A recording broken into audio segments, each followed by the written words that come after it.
2013, local authorities were notified of human remains located near Lake J.B. Thomas in southwest Scurry County. I really need to file a report on somebody. What exactly happened? I broke up with this guy a couple of days ago, and he's telling me that. Now, local authorities tell me they're following several tips at this time. Several agencies have stepped in, and the reward once again is $25,000 for tips that lead to Hailey Dunn.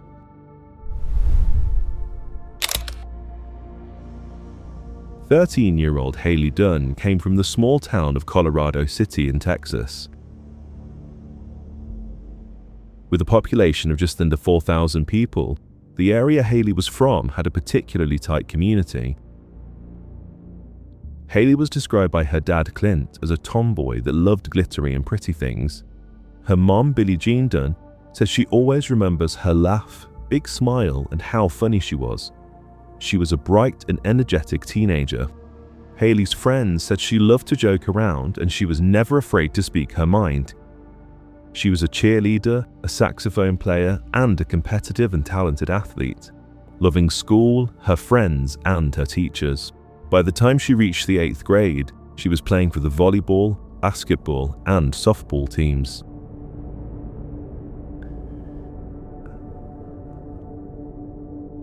Her parents would separate when she was 10, and Hailey and her older brother David went to live with their mother and her boyfriend, Sean Adkins, on Chestnut Street in Colorado City.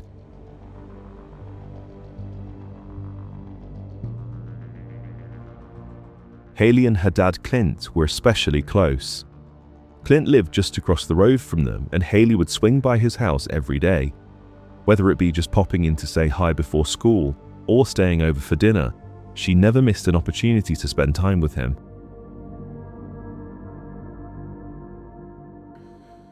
Christmas Day 2010, Hailey's grandmother Connie said that Hailey was in great spirits that day.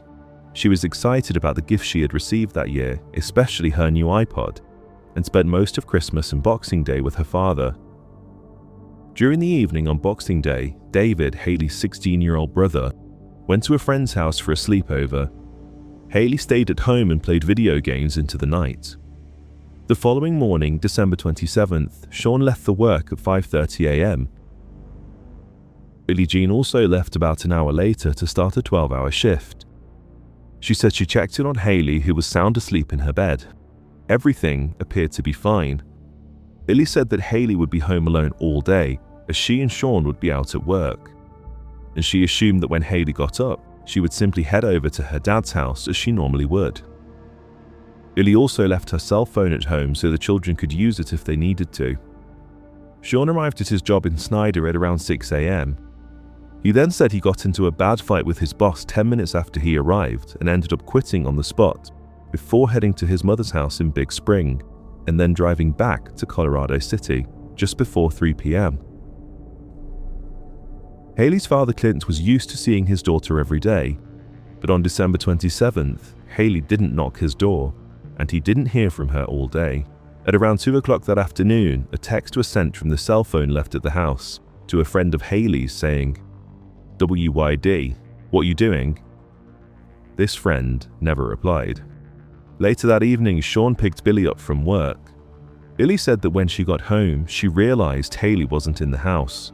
She asked Sean if he had seen her. He said that Hailey had left the house on foot to go to her father's, and then had plans to stay the night at her friend Mary Beth's house. But Clint confirmed this definitely wasn't the case. That was my day, and then I came home around, I guess like 3 o'clock I got there, and Hailey was there watching TV in the living room, and I went into me and Billie's bedroom, and she came in there and told me that she was going to her father's house and that she was staying the night with a friend, and then she left. And then I was there by myself for maybe an hour at the most, and then David and a friend came over, and they went to his room, and they were playing video games and so forth. And Billie called me and told me that that her relief got there and that she's going to get to leave a little early. So I was up there at the hospital in Snyder around 6 o'clock to pick her up, and then we came back, and then we went to bed shortly after that. And this whole time you were thinking Hailey was at a friend's house? Yes. About what time did she say she was leaving at? What time Hailey was leaving? I guess it was sometime in between 3 and 3:30 when she said she was leaving. It was like shortly after I got there. I'm not real sure about a time. Does she normally call and check in every so often, or is it normal to not hear from her for so long? It's pretty normal for her just to not call, because she usually does that though, because she does stay the night at a friend's house. She'll be back the next morning. The next morning came and went, and Hailey was still not home. Billy decided to phone Mary Beth's parents, who confirmed they hadn't seen Hailey at all, and she definitely didn't spend the night with them.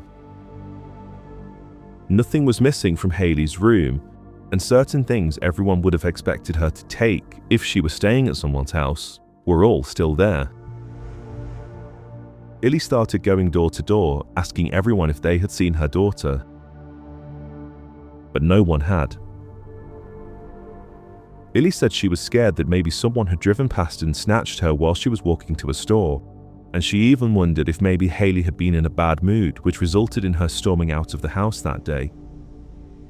A missing persons report was filed on the afternoon of the 28th of December. Investigators initially classed Hailey's disappearance as a runaway, but a short while later, her case was reclassified as a missing child case. This was a decision that the police would later receive immense backlash for making. The community rallied around the family and sprung into action to try and find Hailey. The media quickly ran with the story too. Clint was devastated and distraught at his daughter's disappearance, and he spent every waking moment looking for her. He rifled through dumpsters, searched the streets and alleyways, and anywhere else he could think of. People reported that this level of concern was not shared by Billy and Sean. As the searches expanded into more vast and open areas, reporters recalled that Billy didn't want to partake in these searches. Billy herself said that while she was happy to hand out flyers and talk to the media, she couldn't deal with looking in wooded areas or fields, because that made her think they were looking for her daughter's body. Searching these more rural areas was also something that Clint struggled to do. Billy's boyfriend Sean, however, didn't even hand out flyers, let alone participate in the searches, and he was very far removed from the investigation. Numerous people were questioned, including registered sex offenders in the area, but everyone was quickly ruled out. Wednesday, December 29th, Clint and Billy's homes were searched, and a day later, the National Center for Missing and Exploited Children got involved in the case. Dogs managed to track Hailey's scent throughout the neighborhood, which led them to a nearby motel. But the staff there did not recall seeing Hailey, and she wasn't seen on any of the surveillance footage either. A thorough search of all 24 suites in the building failed to produce any evidence that Hailey had ever been there. Billy and Sean threw a New Year's Eve party on the 31st, just 4 days after Hailey was reported missing, and many people were confused at the timing of this. Billy said she didn't even realize it was New Year's Eve, and that the reason that family and friends came over was to support her. But Clint had a different take. He said that he stood on his porch with binoculars looking for his daughter, watching Billy and Sean party into the night. "I don't see how you can just celebrate the new year when your daughter is missing," he said. "That should be the last thing on your mind." As the new year rolled around, the close community entered it with a somber and subdued feeling. With still no trace, sighting of, or word from Hailey Dunn, the lengthy and painstaking searches continued. Well, Lane and Victor, we're going into day 9 in the search for Hailey Dunn, and there's still no sign of her. When I visited with the Dunn family this morning, I saw Texas Rangers scouring through Hailey's room. If we take a look over here, this is the window to her bedroom. Now, Texas Rangers, I'm told, have not found anything, and no sign of foul play or any sign of her packing her bags and running away from home at this time. More than a week later, and still no sign of Hailey. Her mother says it's frustrating, but she remains hopeful. But I have to do nothing but hope that she left by herself and that she's going to come back to me, because if I don't cling on to that hope, I don't have anything. Now, local authorities tell me they're following several tips at this time. Several agencies have stepped in, and the reward once again is $25,000 for tips that lead to Hailey Dunn. On January 4th, 2011, Texas Rangers and the FBI came on board to look into Hailey's disappearance. More than 100 billboards featuring Hailey's picture and information were set up throughout Texas and other states. Hailey's case gained even more attention when Nancy Grace reported on it and interviewed Billie Jean Dunn. This took the case to a new national level. Hailey's case was on national television, and Nancy Grace seemed to be a little hard on you. What was that like, hearing her question Billie like that? I heard about it. I wasn't there when Billie was getting interviewed by her. I was talking to the Texas Rangers, but I heard about it, and it's frustrating, what she said about me, but it really doesn't bother me because, my main focus is just Hailey, because we just want her to come home safe. Does it hurt to think people would point fingers at you, the person who cares about her? Yeah, it hurts. It does. Describe to me the relationship between you and Hailey. It's a really good relationship, and I love her with all my heart, and I believe she loves me with all her heart, and we get along just fine. See, is there anything else you want people to know about you and your relationship with the family at all? Because it seems like a lot of people are buzzing on the internet about it. Yeah, as far as me, Hailey, and Billie and David, we all get along just fine. And I would never do nothing to that little girl. I love her with all my heart, and I just wish for her a safe return. The following day, January the 5th, Illy asked Sean to leave the home. This was not an uncommon thing, as the pair frequently rowed, often making up a few days later. But as the investigation was now deepening, more about Hailey's home life started to come out. Reporters said that although her home life appeared to be simple and carefree from the outside, behind closed doors, it was far more complex and difficult for the 13-year-old and her brother. One reporter said, "We got word about a lot of alcohol, a lot of partying from her mother, and so you get the sense that maybe home life was a little harder than what they let on." Billie Jean Dunn and Sean Adkins had been on the police's radar long before Hailey disappeared. Around 10 months before Hailey was last seen, calls were made to police regarding a domestic disturbance between Billie and Sean. The pair both called the police to report each other, and when officers arrived at the house, the couple were argumentative and combative. I really need to file a report on somebody. What exactly happened? I broke up with this guy a couple of days ago, and he's telling me that he's going to kill me and that it's going to be remembered for a long time. I got a situation on my hands. I have an ex-girlfriend. She's taking a whole bunch of anxiety pills that I take. So I guess she got them from me, and she said she took a bunch of her pain pills too. And she's saying that she wants to die, so she filed a report on me, for threats and stuff like that. So she's just upset about it. She's just, not being herself right now. Threatening to kill her. Damn it. It's Billie Dunn. Oh, God. He's been going all day. All right, I'll go up there. Shortly after this, as was very common, Billie and Sean patched things up, and Sean moved back into the home. Billie herself said that Hailey didn't see Sean as a stepdad or father figure, and they were more friends than anything else. According to others close to Hailey, she did not like Sean at all, and felt afraid of him. Things that Hailey used to tell me about the man. What kind of things? She didn't like him. She didn't trust him. She was afraid of him. I don't want to be here right now. I'm going to be here with you because I don't feel right with my stepdad. She told her grandmother Connie that she would often see Sean's shadow in the middle of the night outside her bedroom door, and she was terrified that he would enter her room as she slept.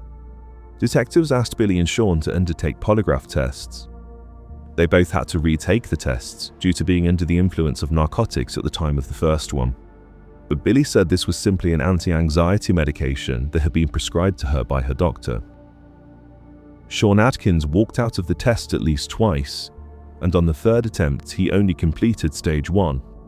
He said he felt it had become a witch hunt and they were trying to force him into admitting to something he hadn't done. But he did give the detective something. When he was asked about where he thought Hailey might be, Sean responded, in Scurry County. When asked who the police should be looking at as suspects, he simply replied, "Both of us." The test did show these two answers were truthful, but he refused to explain any further before walking out again and not completing stage 2. The results of Billy's second polygraph test and stage 1 of Sean's both showed that deception was indicated on several questions. I want to thank everyone for coming this afternoon and giving me an opportunity to make a statement. First, I want to speak directly to Hailey in case she's listening. Wherever you are, Hailey, I'm looking for you.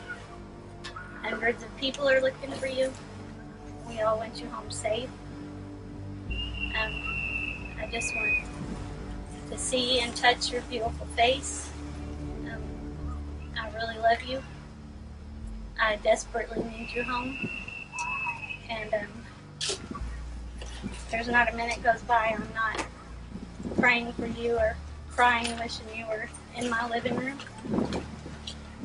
I can't handle not knowing where you are or if you're safe. You're the most beautiful girl I've ever laid my eyes on, and I'm very proud that God chose me to be your mother. Next, I want to say if someone out there has Hailey, please let her go. Just turn her loose, drop her off at a church, a school, a police station, anywhere that she can get to a phone and call police or call her family. I've been flat out called a liar by some people. Others speculate on my possible involvement in Hailey's disappearance or wonder if I'm covering up for somebody. Some people accuse me of withholding information and not cooperating with law enforcement. These things are not true, but I now feel that I have to defend myself from ridiculous accusations, slander, or defamation of character. Over the coming months, vigils and searches continued throughout Colorado City, but the volunteers were often hindered for weeks at a time due to the freezing temperatures. Colorado City Police then held a press conference. They said they were now investigating the case as if Hailey was under duress or deceased. Early into the investigation, cell phone and bank records belonging to both Sean Adkins and Billie Jean Dunn were analysed. Sean's previous place of work was also looked at. It turned out that Sean hadn't been fired from his job after all. His boss told investigators that Sean turned up for work at 6 a.m. on December 27th and bought a drink, before handing in his uniform and quitting on the spot. And at 6:10, he drove away. Sean later admitted he had lied about being fired to try and avoid an argument with Billie Jean. Sean told detectives that he went straight from Snyder to his mother's house in Big Spring to use her computer to sign on to unemployment benefits. But cell phone records showed this was simply not possible. Between 6:35 and 6:56 a.m., Sean's phone pinged off of a tower in Colorado City, which was almost 50 miles away from Big Spring. The data did put him in Big Spring, but not until between the hours of 9:38 a.m. and 2:40 p.m. More cell phone tower pings also put Sean in the area of Scurry County that day. Sean told police that after visiting his mother's house, he was back in Colorado City by 3 p.m. and saw and spoke to Hailey for the last time at 3:15, before she left to go to her father's. However, more mobile data confirmed that Sean was still in Big Spring at 2:40 p.m., which would have left him with just a 20-minute window to make a 40-mile drive. David, Hailey's brother, said when he returned home on December 27th at around 4 p.m., he found the door was locked.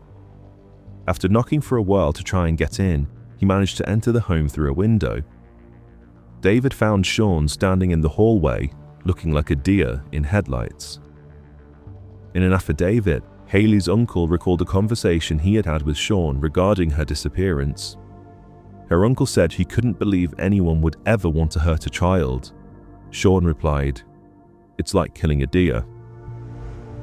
Bank records showed that after Sean picked up Billie from work at around 6 p.m., the couple stopped at 2 ATM machines where Billie withdrew a total of $140.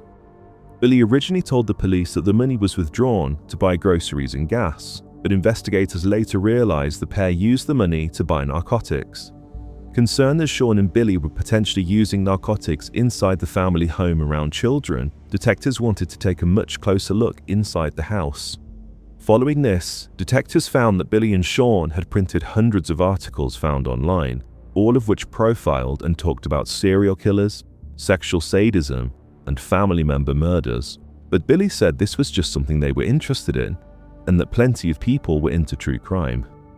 On January 12, 2011, it was revealed that Sean was now officially being considered a person of interest in the case. He, however, denied any involvement. David was then removed from the home by Child Protective Services. On February 24th, authorities made a shocking find. Over 100,000 images of child pornography on a memory stick were found in Billy's home and on a computer in Sean's mother's house. A laptop was also seized and held at the station. Hailey's father Clint said that Sean's stepfather went to the police station demanding the laptop be returned to Sean, which it was. Arrests were not made regarding these findings, however, but it was presented to a grand jury. Sheriff Toombs said of this, "You have more than one person in the home in each case, so you have to make sure and verify who is going to be the one responsible." On March 17, 2011, authorities went to Billy and Sean's home to talk to Sean. Billy said he wasn't there, but when officers entered the home using a warrant, they found he was hiding inside the house. Billy was then arrested and charged with lying to the police. In June 2011, Billie Jean Dunn was sentenced to a suspended 90-day jail term and a year's probation for lying about Sean's whereabouts. Billy served her probation over 250 miles away in Travis County, where she had moved with Sean. The couple did eventually break up in 2012 and went their separate ways. Billie Jean said she started to believe he was involved in her daughter's disappearance after it was confirmed that as well as local police, the FBI also considered him to be a person of interest. As time went on, searches for Hailey began to dwindle. With each vigil that was held, tips and leads would slowly start to trickle in, only for the case to go cold again shortly after. Another year would pass, with still no movement in Hailey's case. But on March 16, 2013, a hiker found human remains 20 miles away from Colorado City, near Lake J.B. Thomas in Scurry County. 2013, local authorities were notified of human remains located near Lake J.B. Thomas in southwest Scurry County. The remains were sent to the University of North Texas Center for Human Identification for DNA analysis. On April 26, 2013, the Scurry County District Attorney's Office received written confirmation that the remains have been positively identified as those of Hailey Dunn. Authorities did not confirm the cause of death, but Clint said he was told by investigators that Hailey had most likely died from blunt force trauma. A $15,000 reward was offered for any information leading directly to the arrest of the killer or killers of Hailey Dunn. Sadly, the family had to wait a painful 4 years until they could finally lay Hailey to rest in January of 2017.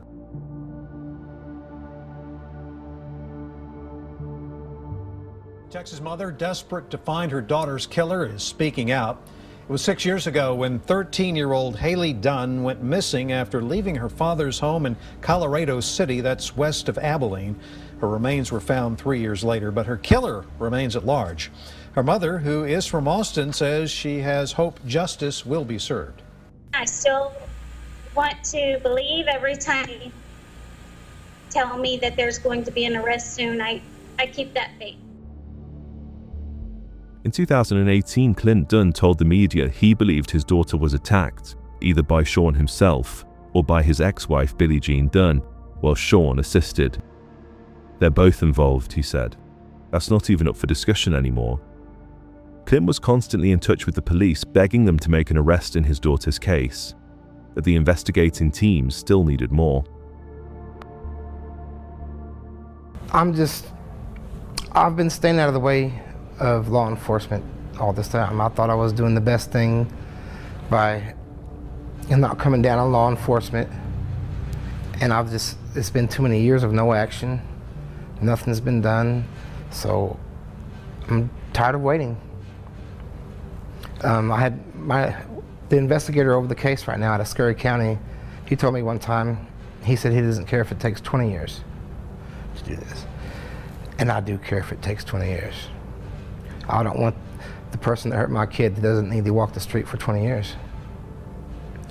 You think that person is still out there somewhere? Yeah. I think he's here in this town. Big Spring, Texas. You think he's in Big Spring? Mm-hmm. I know he was 2 months ago. You have somebody in mind? Sean Atkins. You think it's Sean Atkins, the only named suspect? Yep. And I think that Billie Jean knows something. She said too many lies. She's avoided too much. And she knows more than what she said. Clint Dunn's many appeals on social media caught the attention of an anonymous person who reportedly found several items belonging to Hailey Dunn during late spring, early summer of 2011. The person who found the items was in middle school at the time and had no knowledge of Hailey or her disappearance. Because of this, they did not tell the authorities about what they had found. In 2019, this person saw one of Clint's social media posts about Hailey. It was only then they remembered what they had found. They reached out to Clint to tell him. The items and their location has not been publicly revealed, but Clint said they were found in an area that was searched countless times in the initial stages of the investigation. Private investigator Erica Morse has been working closely with Clint Dunn since his daughter disappeared. Erica said she uncovered evidence and spoke to officials that said they had been silent since Hailey's remains were found. She said they wouldn't return her calls or update anyone on whether there was any movement in the case. In October 2019, Erica said she began receiving messages from women in and around West Texas who were being harassed online by a man going by the name of Casey. Knowing this was Sean Atkins' middle name, she asked them to send the videos and photos to her that he had sent to them. These confirmed that it was him. On October 28, 2019, Erica accompanied one of the women that was being harassed by him to the police department to make a report. But they were turned away by an officer who accused the victim of fabricating the story. This pushed Erica to pen an open letter, urging that if Sean wasn't arrested soon, more victims would undoubtedly follow. But 2 more years would pass, and it wouldn't be until 2021 where the case would take a big turn. In May 2021, Erica did hear back from the Mitchell County District Attorney, and they requested a meeting with her and Clint. Erica said, "During that meeting, we were assured that during the month of June, Hailey's killer would be arrested." And with this, more than a decade after Hailey Dunn was reported missing, and 7 years after her remains were found, an arrest was finally made. Reaction from Colorado City tonight is emotional and also getting straight to the point. Sean Atkins is sitting in the Mitchell County Jail tonight, charged for the murder of 13-year-old Hailey Dunn. She first went missing over 10 years ago. You know, this community, they have spent more than a decade searching for a young girl, searching for answers, searching really for justice. We are a step closer to that tonight. The arrest of Sean Atkins is what the community of Colorado City has been waiting on for a long time. District Attorney Ricky Thompson consulted with the Texas Rangers Unsolved Crimes Investigation Program regarding the case. The Texas Rangers then obtained a search warrant to get a sample of Sean's DNA. On June 13, 2021, a warrant was issued and Sean Casey Atkins was arrested and charged with the murder of Hailey Dunn. Billie Dunn said, "I'm not really shocked at the news that it was Sean. Of course you would have hoped it wasn't him because I stayed with him after she left, after Hailey went missing, but I'm not surprised, and I thank God that that person has been apprehended and is going to pay for what he did here on Earth." Sean Atkins is currently being held on a $2 million bond, and as of July 2021, he has not yet entered a plea. The KCBD Investigates team, the Mitchell County District Attorney's Office has released a single page from Sean Atkins' arrest warrant. He is the man police hold responsible for killing Hailey Dunn in Colorado City. Big Spring police arrested him last month, but we